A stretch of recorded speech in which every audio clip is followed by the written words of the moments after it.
Hola amigos, esta es una presentación de Only Numbers, donde vamos a empezar nuestro curso completo de matemáticas aplicadas a la administración y la economía. Nuestra primera unidad habla sobre los números reales. Empecemos. Pues bien, el ser humano siempre ha tenido la necesidad de contabilizar, contar los elementos que están alrededor, ¿sí? Contar las situaciones, los animales, los caminos, los árboles, las plantas. Podríamos decir que los números surgen como una necesidad del ser humano para establecer una contabilidad en lo que sucede en su vida.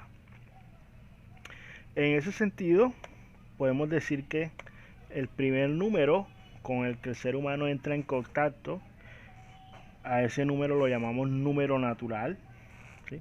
Está constituido por el 0, el 1, el 2 hasta un infinito, asumiendo que existe infinitez, es decir, asumiendo que existe el concepto de infinito y que el ser humano es capaz de dimensionar su naturaleza.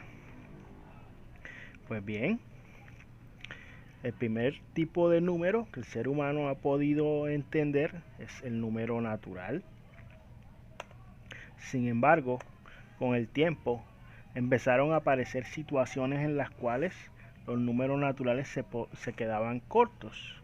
Por ejemplo, cuando alguien quería expresar o decir, mire, esa carne debe estar a menos 4 grados centígrados, o esos productos deben estar a menos 18 grados centígrados.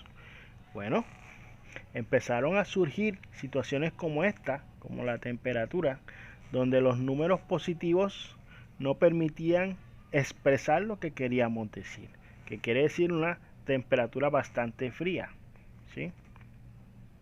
Asimismo, en los contextos empresariales, ¿sí? Por ejemplo, aquí tenemos los comportamientos de ingresos, costos y utilidades de una empresa en 3 años. Vemos que las utilidades vienen disminuyendo y llega un punto en el año 2013 donde esas utilidades son negativas, menos 200.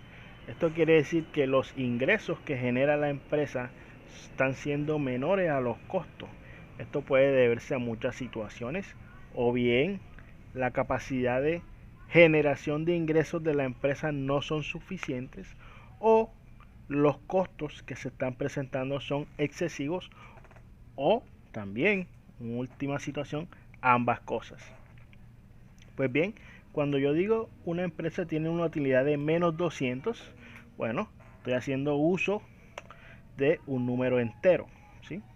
Entonces los números enteros vienen a ayudarnos en la representación de situaciones que conllevan la negatividad, ¿sí? Sigamos. Por ejemplo, en pantalla tenemos la representación gráfica de la cantidad o la proporción de personas en Colombia que sufren de obesidad.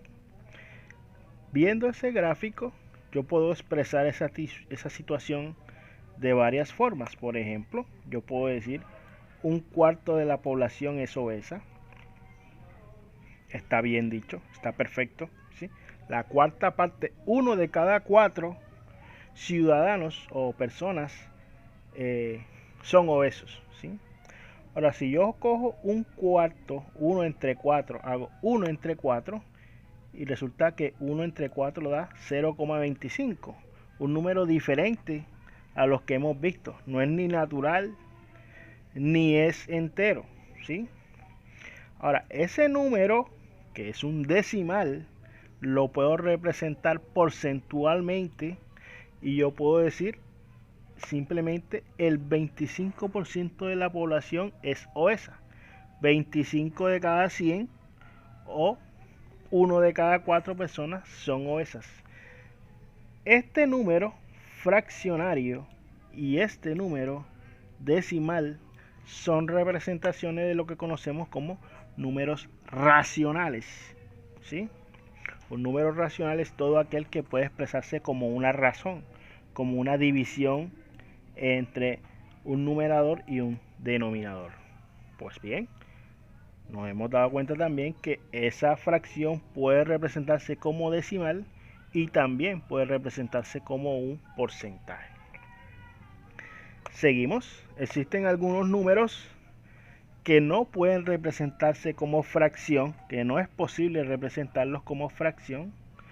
Son los que conocemos como números irracionales, ¿sí? Como los ejemplos que están en pantalla. Podemos resumir todo lo que hemos dicho en este gráfico diciendo que, bueno, existen los números naturales. Los números naturales hacen parte de los enteros. Los enteros naturales hacen parte de los racionales. Y los racionales y los irracionales conforman lo que conocemos como los números reales. Gracias. Esperen una próxima presentación.